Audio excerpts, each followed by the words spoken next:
Okay, start करते हैं। हमने पढ़ा था रिमाइंडर फैक्टर थ्योरम तक, और हमने रिमाइंडर फैक्टर थ्योरम में दो बातें पढ़ी थी। पहली बात ये थी कि जब x की वैल्यू इंसर्ट करते हैं तो y की वैल्यू जो होती है वो रिमाइंडर बन जाती है। सही है, अब इसमें पूरी लॉन्ग डिवीजन नहीं करनी पड़ती, डायरेक्ट ही हो रहा होता है कि x की वैल्यू हम इंसर्ट करें तो y की वैल्यू खुद ही रिमाइंडर बन जाती है। सही। और फिर अगर रिमाइंडर ज़ीरो आ रहा हो तो ऑटोमेटिकली क्या बात हो जाती है कि डिवाइज़र जो होता है वो फैक्टर बन जाता है। सही है। तो x की वैल्यू इंसर्ट करते हैं, y की वैल्यू रिमाइंडर। अगर रिमाइंडर ज़ीरो हो गया तो x की वैल्यू जो है वो एक फैक्टर बना देती है। सही है। इस कॉन्सेप्ट को पहले थोड़ा सा रिकॉल करते हैं with this question. Example 13, together the polynomial 2x cube plus 7x square plus ax plus b, where a and b are constants, is denoted by p of x. It is given that x plus 1 is a factor of p of x. अब इसका मतलब क्या होगा कि x की value मुझे क्या लगानी चाहिए? -1 लगानी चाहिए। और y की वैल्यू क्या आएगी? ज़ीरो। फैक्टर का है ना, इज़ अ फैक्टर। सही। एक दफ़ा ये, and that when p of x is divided by x plus 2 the remainder is 5, यानी x की वैल्यू क्या लगाऊं? -2, और y की वैल्यू क्या है? 5 आ जाए। सही है।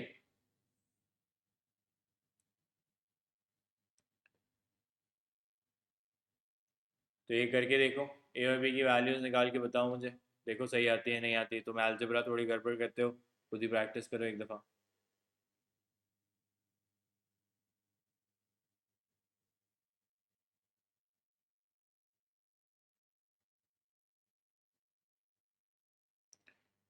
अच्छा, वो बुक्स मेरे पास हैं। तुम्हें कोई पेमेंट का इशू? 3000 की वो 3 बुक्स का सेट होगा। कोई पेमेंट का इशू नहीं है तो अभी मुझसे वो किताब ही ले लो। सही है। अगर है इशू तो फिर पीडीएफ से काम चलाओ। ले लोगे? मैं तुम्हारे लिए किताबें ले आता हूँ, फिर उसी के अंदर लिखूँ।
इसी के अंदर सब कुछ लिखा हुआ है, इसी के अंदर अटेंड करना। ये लाइन थोड़ी छोटी है, इस वजह से कि पीछे के पेपर में जगह कम होती है, थोड़ा छोटा छोटा लिखना होता है।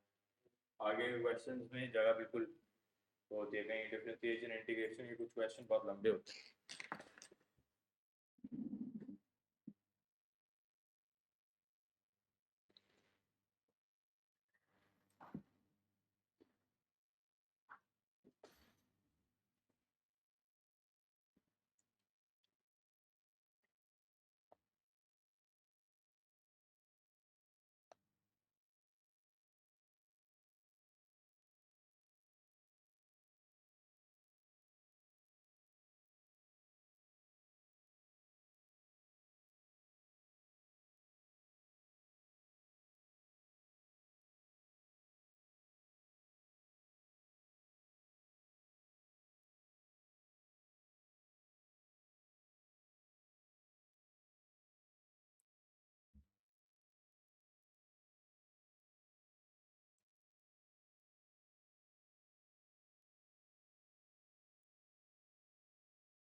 A2 आ गया सही। चलो भाई कॉन्ग्रेचुलेशन, तुमने अलजेब्रा में गड़बड़ नहीं की। सही है, ये रिकॉल हो गया। तो अब हम स्टार्ट करते हैं इसका next part, that is solving cubic equations. अब क्यूबिक इक्वेशंस जो हैं वो पेपर में अब डायरेक्टली सॉल्व करना कम ही आती हैं। उसकी वजह क्या है कि भाई कैलकुलेटर जो है वो सब कुछ खुद ही कर लेता है। कि अगर मैं तुम्हें कैलकुलेटर अभी खोल के दिखाऊं, खोल लेते हैं साथ साथ।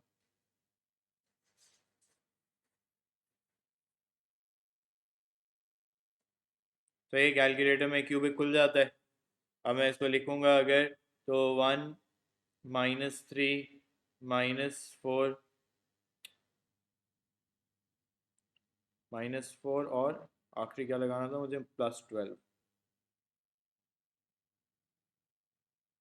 सही है, तो वो बता रहे हैं एक्स की वैल्यू -2 3 या 2, तीन आंसर वो मुझे बता रहे हैं। सही है, तो यानी क्यूबिक इक्वेशन जो है वो कैलकुलेटर पे खुद ही सॉल्व हो सकती थी। मुझे जो है वो, तुम्हें नज़र आ रहा था नहीं, कैलकुलेटर आया था ना? नहीं कैलकुलेटर बोला, एक मिनट।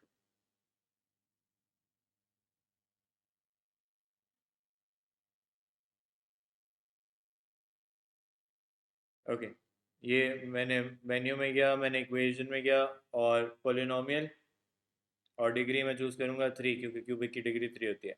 अब अगर मैं 1 -3 -4 और 12 ये सब लगा दूँ तो एक्स की वैल्यू आ रही है -2 3 और 2। सही है, कैलकुलेटर जो है वो एक्स की तीनों वैल्यूज़, तीन आंसर आने चाहिए थे। मैंने यही एक्सपेक्ट किया था। क्यूबिक इक्वेशन के मैक्सिमम तीन आंसर आते हैं, कभी दो भी आएंगे कभी एक भी आएगा। सही है, तो ये मुझे पता चल गया कि कैलकुलेटर जो है वो क्यूबिक इक्वेशन सॉल्व करने को खुद ही सॉल्व कर सकता है वो। सही है, तो पहले पुराने पास्ट पेपर्स में देखोगे तो ये क्वेश्चन आया करता था कि भाई क्यूबिक इक्वेशन को सॉल्व करें। सही है, in the recent past papers वो चेंज हो गया। वो यूजुअली फैक्टराइज करने को कहता है या कोई अननोन दे देता है सवाल के अंदर, या कुछ इस तरह का सवाल बनाता है वो। Why, because the examiner also knows कि the calculator is capable of doing it. फिर वो एक और टॉपिक है कॉम्प्लेक्स नंबर्स का। अब यूजुअली क्वेश्चन को उसके साथ मर्ज कर दिया जाता है क्योंकि उसमें कैलकुलेटर इस्तेमाल नहीं होता।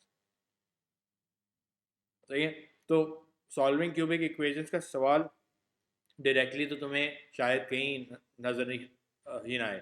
सही है, पुराने क्वेश्चंस में नज़र आएगा, बट इसमें जो टेक्निक्स सीखने वाली हैं वो बाकी सारे क्वेश्चंस पे भी अप्लाई होती हैं।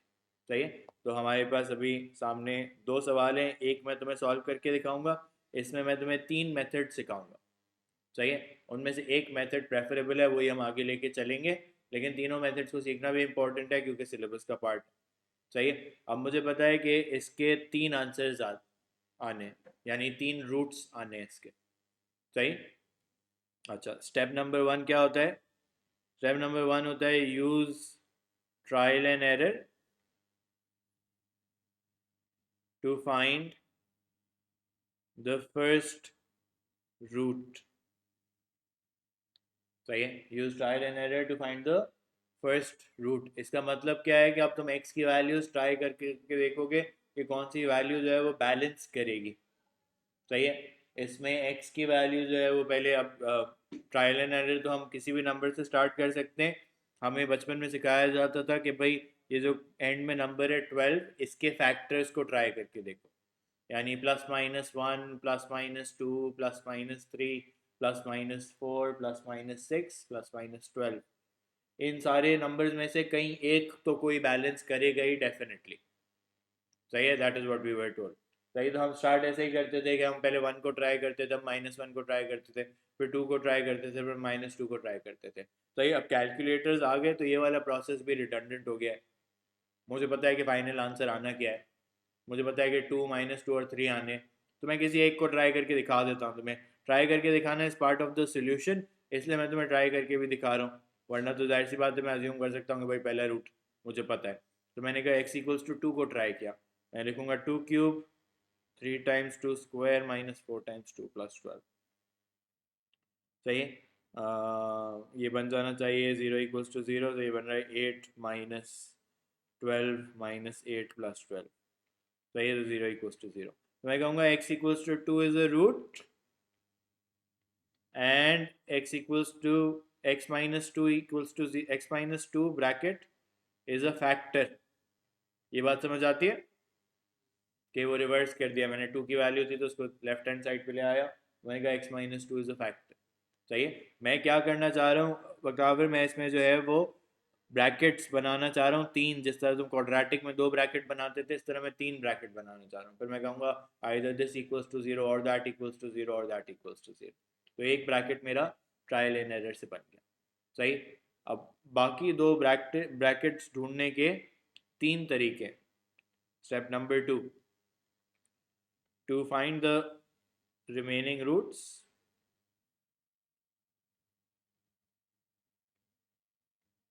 there are 3 methods। सही है, 3 मेथड्स हैं, एक एक करके तीनों करते हैं। एक तुमने पहले भी मेरे साथ सीखा हुआ है, वो है लॉन्ग डिवीजन, कि अगर तुमने एक रूट ढूंढ लिया तो लॉन्ग डिवीजन करोगे तो बाकी 2 भी आ जाएंगे। तो हम लॉन्ग डिवीजन करके देख लेते हैं। किसको किससे डिवाइड करूंगा, मैं कहूँगा कि ये जो तुम्हारा डिवाइज़र था जो ओरिजिनल क्वेश्चन है उसको लिख लो, और एक जो तुमने पहले वाले स्टेप में रूट ढूंढा था, क्या ढूंढा था, x माइनस 2 ढूंढा है। अब डिवाइड करना शुरू करो। याद है ना, पहले ऊपर एक्स स्क्वायर लिखेंगे तो नीचे क्या क्या जनरेट होगा, x cube minus 2x square generate होगा। तो ये साइंस चेंज होंगी तो ये कैंसिल आउट हो जाएगा, क्या बचेगा, माइनस एक्स स्क्वायर बचेगा। सही है, फिर ऊपर से आएगा -4x। अब एलिमिनेट करने के लिए क्या चाहिए, अब एलिमिनेट करने के लिए -x चाहिए, तो दोबारा से आएगा -x² + 2x। याद है ना। ओके, फिर साइन चेंज करो फिर से, तो ये आया -6x + 12, -6 -6x + 12 भी जनरेट हुआ, दोनों की साइंस चेंज हुई, सब खत्म हो गया। तो हमने भी यही एक्सपेक्ट किया था कि भाई इसका रिमाइंडर 0 ही आना चाहिए था, तो 0 ही आया। सही। अब सवाल ये है कि बाकी 2 आंसर हैं कहाँ पे।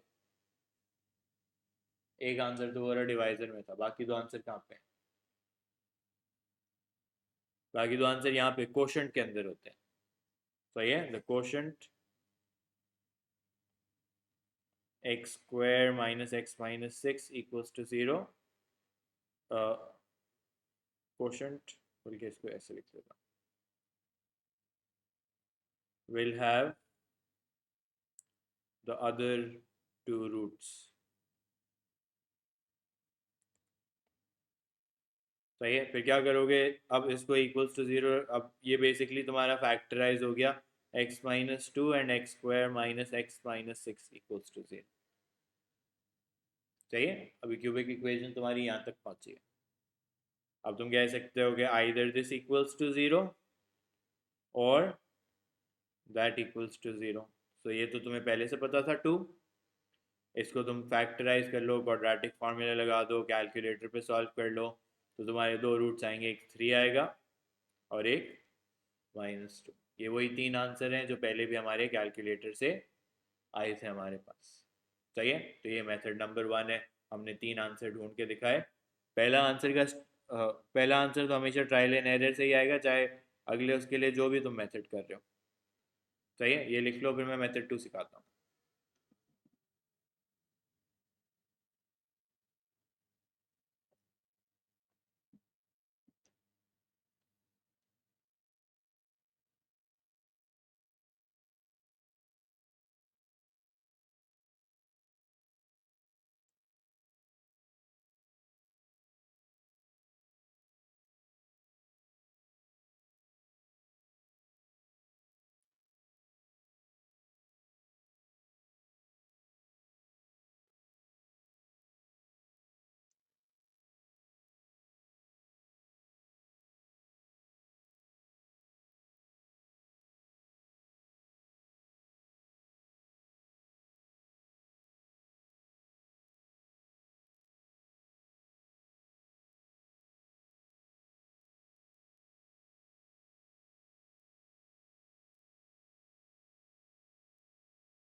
ठीक है।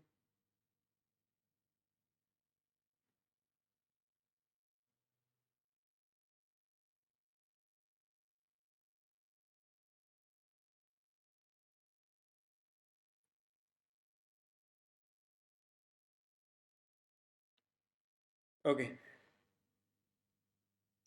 फिर इसी काम को करने का मेथड टू भी होता है। मेथड टू को हम कहते हैं कि वो है सिंथेटिक डिवीजन। पढ़िए कभी तुमने?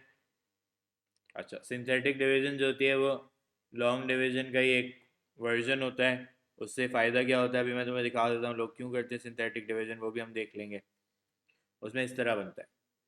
उसमें बेसिकली हम वेरिएबल्स के साथ नहीं काम करते, हम सिर्फ उनके कोफिशेंट्स के साथ काम करते हैं। तो पहले मैं ऊपर लिख रहा हूँ x cube, x square, x और सी। फिर नीचे इनके कोफिशेंट्स लिखूंगा। एक्स क्यूब का कोफिशेंट क्या था? 1, -3, -4 और 12। सही है। अब ये मेथड वन मेथड टू सब स्टेप नंबर टू के लिए। स्टेप नंबर वन सब में सेम ही है कि एक ट्रायल एंड एरर तो करना ही था। उस ट्रायल एंड एरर से मैंने क्या आंसर ढूंढा था? 2। तो वही यहाँ पे यूज़ होगा, वो लाइन के इस तरफ लिखा जाएगा। सही है। अच्छा, अब ये और से देखना, ये थोड़ी मुश्किल से समझ आएगी, लेकिन इसको करने का यही तरीका होता है। ये पहला वाला नंबर जो होता है वो एज इट इज़ लाइन के नीचे आ जाता है।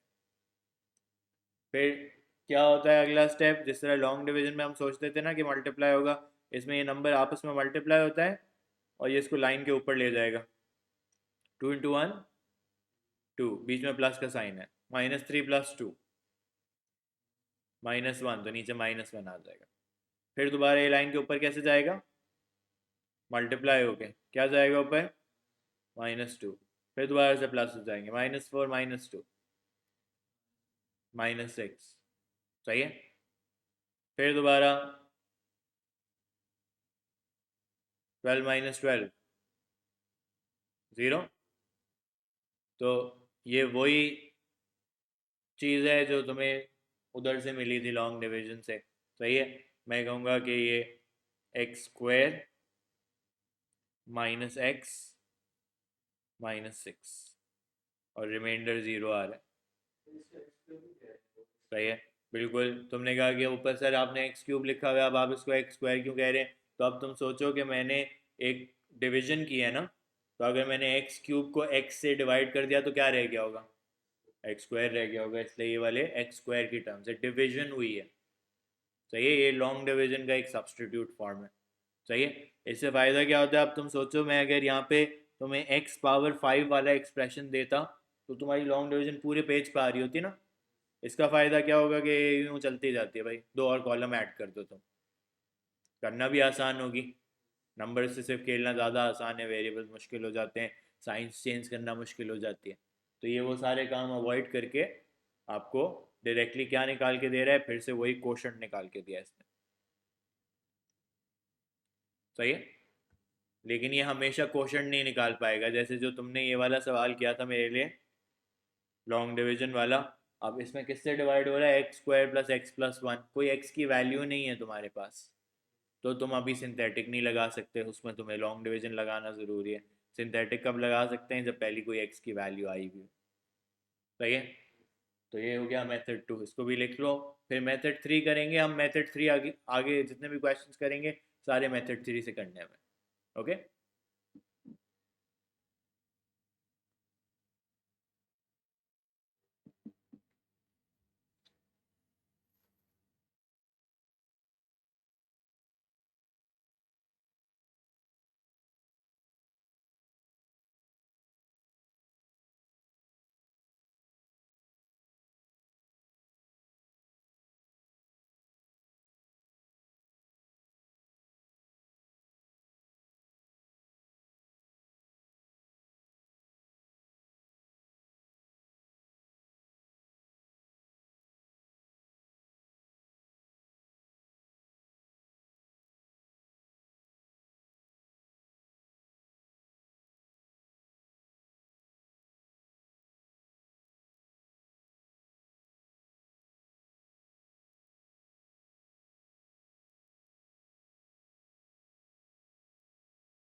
इसलिए अब तीसरा मेथड देखो,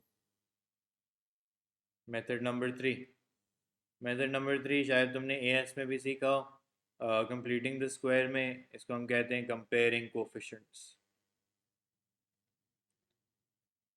कंप्लीटिंग द स्क्वायर तुमने कैसे सीखा था, एक्सपैंड करके और फिर एक्स स्क्वायर से कंपेयर करते हो, ऐसे सीखा है, कंपेयर करके सीखा है ना। वही वाला मेथड अब हम दोबारा लगाएंगे। हमें किसको ब्रैकेट्स में बंद करना था, हमें इसको ब्रैकेट्स में बंद करना था ना। तो एक ब्रैकेट तो मैं ढूंढ चुका, क्या ब्रैकेट ढूंढा है मैंने, x-2 ना। अब अगर ये एक क्यूबिक इक्वेशन है, मैंने यहाँ पे x की 1 पावर लिख चुका हूँ, तो मुझे आगे x की और कितनी पावर लिखनी चाहिए, इसके आगे कैसा एक्सप्रेशन आना चाहिए, एक क्वाड्रेटिक एक्सप्रेशन आना चाहिए ax² प्लस bx प्लस सी, ताकि मिला के ये राइट हैंड साइड पे भी क्यूबिक बने। ऐसा ही होना चाहिए। अगर ये पावर 4 होता तो मैं यहाँ पे ax³ plus bx² plus cx plus D लिखता। सही है, अभी ये क्यूबिक है तो मैंने इसलिए क्वाड्रेटिक लिखा है। अब मैं क्या करूँगा, अब मैं सिंपल से काम करूँगा, मैं इनको पहले राइट हैंड साइड पे मल्टीप्लाई कर लूँगा, पहले x से सब मल्टीप्लाई होंगे, तो मैंने लिखा ax³ plus bx² plus cx। सही, फिर सब -2 से मल्टीप्लाई होंगे। तो मैंने तुम्हें बताया था ना कि मैं जो है वो अगली लाइन में लिख लेता हूँ ताकि टर्म्स एक साथ जमा हो जाए। तो ये मैंने ऐसे लिख, अब मैं कंपेयर करता हूँ किसको, x³ को x³ से। सही है, लेफ्ट हैंड साइड पे कितना कोफिशिएंट है x³ का, 1, और राइट हैंड साइड पे क्या है, a। तो a की वैल्यू कितनी हो जाएगी, 1 हो जाएगी। अगला कंपेयर करते हैं, x के साथ क्या लिखा हुआ है, -3, और वहाँ पे राइट साइड पे x के साथ क्या क्या लिखा हुआ है, b और -2 है, दोनों लिखा हुआ है। सही है, तो तुम क्या कहोगे कि -3 इज इक्वल्स टू b-2 है, a की वैल्यू आ गई है तो b की वैल्यू भी आ जाएगी आगे। सही है, फिर अब चाहो तो x वाली टर्म को x वाली टर्म से कंपेयर कर लो, या चाहो तो सिर्फ डायरेक्ट कांस्टेंट को कांस्टेंट से भी कंपेयर कर सकते हैं। ये देखो 12 किसके बराबर हो जाएगा, क्योंकि एक ही कांस्टेंट है दोनों साइड पे, है ना। 12 इक्वल्स टू, तो फिर से तुम्हारे वही दो ब्रैकेट बन गए जो पहले से बनते आ रहे हैं, 1x² -1x -6, A B C की वैल्यूज लगा दी मैंने। सही है, तो वही दो ब्रैकेट्स बन गए। देखो फिर से दो रूट्स कैसे ढूंढोगे, तुम कहोगे either this equals to zero और दैट इक्वल्स टू ज़ीरो। तो क्यूबिक इक्वेशन को सॉल्व करने के मैंने तुम्हें 3 मेथड्स सिखाए अभी। सही, मैं तुम्हें ये रेकमेंड करूँगा कि तुम ये तीसरा वाला जो कंपेयरिंग कोफिशिएंट्स है ये हर जगह लगाओ। क्यों, क्योंकि जहाँ क्वेश्चंस में अननोन्स होते हैं ना, अभी आगे जैसे तुम अभी रिमाइंडर फैक्टर थ्योरम वाला सवाल देख रहे थे ना, ए और बी अननोन, ऐसे क्वेश्चंस में अगर अननोन है तो तुम लॉन्ग डिवीजन नहीं कर पाओगे। तुम सोचो लॉन्ग डिवीजन कितनी मुश्किल होगी अगर बीच में ए आ जाए तुम्हारे लिए, तो क्वेश्चन में भी फिर तुम्हें ए लगाना पड़ेगा एंड सो ऑन। सही है, तो वो मुश्किल हो जाती है। सिंथेटिक सिर्फ तब काम करती है जब वो लिनियर एक नंबर आपके पास पहले से मौजूद हो, जैसे 2 है। सही है, वो नहीं हो तो सिंथेटिक काम नहीं करती। कंपेयरिंग कोफिशिएंट हर जगह काम करेगी। तुम्हारे पास जो चीज़ अवेलेबल है उनको तुमने ब्रैकेट में लिखा, पूरी पावर बनाने के लिए जितना ब्रैकेट चाहिए वो तुमने राइट साइड पे लिखा और तुमने सॉल्व किया। सही है, चाहे जो भी मेथड चूज़ करो, स्टेप नंबर 1 हमेशा क्या रहेगा, ट्रायल एंड एरर। किन नंबर्स को ट्राई करोगे, पहले अपने कैलकुलेटर से सॉल्व कर लोगे, एक नंबर को याद आएगा उसको ट्राई कर लोगे। वैसे तो अब पास्ट पेपर में तुम्हें ये सवाल नज़र नहीं आएगा, वो जनरली पहला काम, जिस तरह भी वो रिमाइंडर फैक्टर थ्योरम का सवाल था ना कि दिस इज़ अ फैक्टर, तो वो खुद ही बता देगा कि दिस इज़ अ फैक्टर, तो तुम्हें पहले से एक आंसर तो पता ही होगा। सही है, ये तीसरा मेथड भी लिखो, और अगले पेज पे एक और सवाल है वो तुम मुझे करके दिखाओ। अगले पेज पे भी वैसे जगह है, अगर तुम्हारे पास जगह ख़त्म हो गई।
किस नंबर से ट्राई करना स्टार्ट किया तुमने? -1। अच्छा, तुम किसी एक मेथड से करना, सारे मेथड से नहीं करना। कंपैरिजन ही लगा, हाँ बस।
यार, आंसर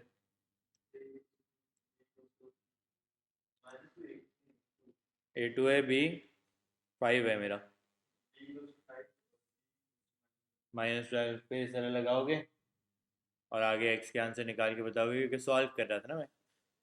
सही है, तो सॉल्व करेंगे पूरा।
हो गया ना?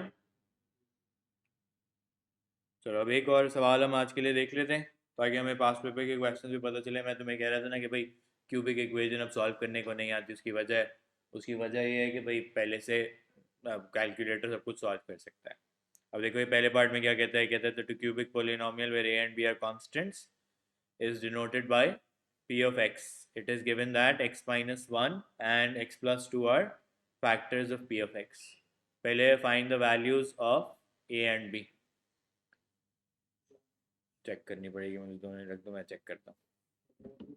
नहीं, और एक वो जो HDMI वाला कनेक्टर होता है ना, वो चाहिए होगा, क्योंकि इसमें कोई USB-C तो नहीं होगा ना,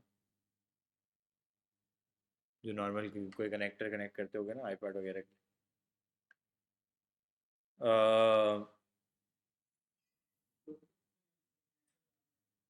अच्छा, तो इसमें x-1 and x+2 are factors of p of x। Factors का मतलब y की वैल्यू क्या आने वाली है? 0। रिमाइंडर 0 आने वाला है। x की क्या वैल्यू लगाओगे? 1, और यहाँ से, तो अब तुम देखो दो अननोन है ना, तो तुम्हें पता होता है कि भाई दो चीज़ें चाहिए होंगी मुझे सॉल्व करने के लिए। एक दफ़ा 1 लगाओगे और एक दफ़ा -2 लगाओगे। पहले ए और बी के लिए सॉल्व करो। सही है, खुद से सॉल्व करके दिखाओ मुझे। देखो तुम्हारी अलजेब्रा मसला है ना, तो हम अलजेब्रा को पहले फिक्स कर लेते हैं।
आइए और भी क्या आंसर्स।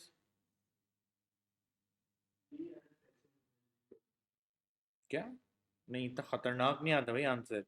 ये तुम्हें याद रखना है, एग्जाम के अंदर ऐसे क्वेश्चंस के आंसर जो है ना, वो ज़्यादातर होल नंबर में आएंगे, फ्रैक्शन में आएंगे भी ना। तो ये 33 जिस तरह का नंबर है ना, वो मुझे देखते ही पता चल रहा है कि तुमने कुछ गड़बड़ की है। इक्वल्स टू ज़ीरो ये भी है, और इक्वल्स टू ज़ीरो ये भी है। अब ये जो तुम्हारी अलजेब्रा फिक्स नहीं हुई हुई ना, इसका मुझे एक सिंपल सा रीज़न नज़र आता है कि तुम प्रैक्टिस कम करते हो वैसे, है ना। एएस में भी प्रैक्टिस ज़्यादा नहीं की होगी, तो प्रैक्टिस ज़्यादा क्या करो तभी ये मिस्टेक्स अवॉइड होंगे। देखो आता तो है तुम्हें करना, तो प्रॉब्लम है इसके, हाथ तब बैठेगा जब बार बार एक ही काम होता रहेगा। तो ये एक कि तुम लोगों की बार बार कंप्लेन होती है कि सर जो है वो क्वेश्चंस रिपीट हो रहे थे तो मैंने छोड़ दिए।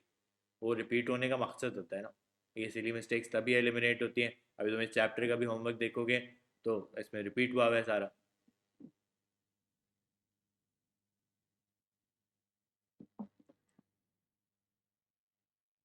एक इक्वेशन ये बनी है और दूसरी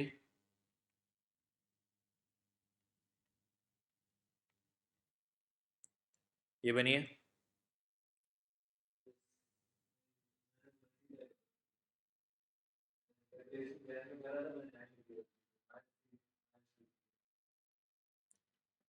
सही है, तो तुम्हारे पास साइमल्टेनियस बन गया। अब साइमल्टेनियस तुम चाहो कैलकुलेटर पे सॉल्व कर लो, चाहे तुम मैन्युअली सॉल्व कर लो, ये तुम्हारे ऊपर है। अभी मैंने इस तरह लिख लिया है तो मैं तुम्हें एलिमिनेशन करके दिखा देता हूँ कि मैं ऊपर वाली इक्वेशन को 8 से मल्टीप्लाई कर देता हूँ, तो ये बनेगा 8a plus 8b equals to 40 minus 8a। वैसे तो मैं रिड्यूस कर लेता नीचे वाली इक्वेशन को तो वो ज़्यादा जल्दी हो जाता शायद, बट इन एनी केस 4 है ना ये। 12b is equals to 36, b equals to 3। और दूसरा वाला a plus 3 equals to 5, a equals to 2। सही है, अब a और b आ गए। That was the first part.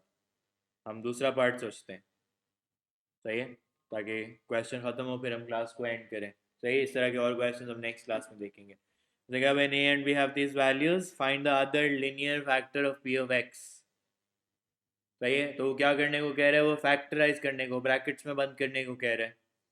वहीं से अपनी कहानी शुरू करो, ए और बी की वैल्यूज़ लगा दो। पहले तुमने कहा 2x³ plus 3x² minus 3x minus 2। क्या तुम्हें पहले से कोई फैक्टर पता है? सही है, x माइनस 1 एक फैक्टर पता है, और x प्लस 2, 1 और माइनस 2 तो उसके रूट्स हैं, फैक्टर्स x माइनस 1 और x प्लस 2 है। मुझे बताओ यहाँ पे एक और ब्रैकेट चाहिए होगा ना आगे क्यूबिक बनाने के लिए, उसके अंदर मैं क्या लिखूँ? क्वाड्रेटिक तो नहीं लिख सकता, ax² plus bx plus c तो नहीं लिख सकता, क्या लिखूँ?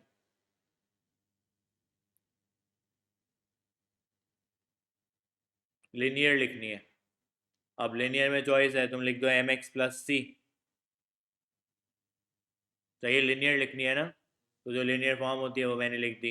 मैं लिखना चाहूँ सी एक्स प्लस डी, वो भी लिख सकता हूँ। ए एक्स प्लस बी भी लिख सकता हूँ। ए और बी को दोबारा क्यों नहीं यूज़ कर रहा? बिकॉज ए और बी पहले से यूज़ हुए हुए हैं। अगर मैं दोबारा यूज़ करूँगा ना तो वो ओवरलैपिंग कहीं कहीं मसला करेगी। तो कोई लेटर पहले से यूज़ हुआ हो तो उसको दोबारा यूज़ नहीं करते। सही है, तो अब मेरी चॉइस है, मैंने अभी लिख दिया सी एक्स प्लस डी। सही है, अब इसको मल्टीप्लाई कैसे करूँगा? पहले ये दो जो ब्रैकेट्स पता है उनको मल्टीप्लाई कर लेता हूँ। x² plus 2x minus x minus 2 और आगे सी एक्स प्लस डी, फिर x² प्लस एक्स माइनस 2 सी एक्स प्लस डी। नज़र आ रहा है कि राइट हैंड साइड पे भी क्यूबिक बनने वाली है और लेफ्ट हैंड साइड पे भी क्यूबिक है मेरे पास। सही है, पहले x² से सबको मल्टीप्लाई किया तो आया सी x³ प्लस dx²। फिर प्लस x से मल्टीप्लाई किया तो सी x² प्लस dx। फिर माइनस 2 से मल्टीप्लाई किया तो माइनस 2cx माइनस 2d। मुझे कंपैरिजन बहुत ज़्यादा डिटेल में चाहिए भी नहीं क्योंकि दो ही अननोन है। c इक्वल्स टू 2 हो गया, ये पहला कंपैरिजन किया, और तुम दूसरा कंपैरिजन आखिरी वाले का कर लो। तो क्या आ जाएगा? Minus 2 equals to minus 2d, d equals to 1। तो तुम्हारा तीसरा फैक्टर क्या हो गया? उसने वही पूछा था, what is other linear factor. तुम कहोगे सी एक्स प्लस डी में वैल्यूज लगा दें से, सो 2x प्लस 1। सी एक्स प्लस डी की जगह 2x प्लस 1 आ गया। सही है, अब ये तुम अगर इस क्वेश्चन के बारे में लॉन्ग डिवीजन में सोचते ना तो बहुत टाइम लगता, किसी एक फैक्टर को यूज़ करना, बहुत सारी लॉन्ग डिवीजन करना। जो कंपैरिजन वाला मेथड है, इन मोस्ट केसेस वो तुम्हें सबसे आसान सोल्यूशन दे रहा होगा। एक ही जैसी चीज़ तुम्हें देख नजर आएगा, बार बार तुम कर रहे हो, तुम्हें बहुत ज़्यादा सोचना नहीं पड़ेगा। सही है, ये लिख लो, फिर क्लास को यहीं पे रोकते हैं आज। Okay, Welcome to Edge Learning, where we are changing dreams into success stories. Let's go. At Edge Learning, we offer courses to help you excel. Whether you're preparing for the SAT, aiming for IBA and LUMS, need O and a level tuition, or IELTS coaching, we have the right program for you. Forget about boundaries. We offer learning anywhere, anytime.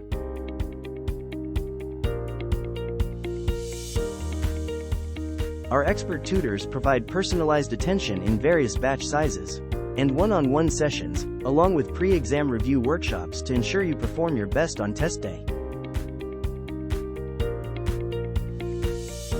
Join us at Edge Learning and take the first step towards turning your dreams into reality. So what are you waiting for? Register now or call us.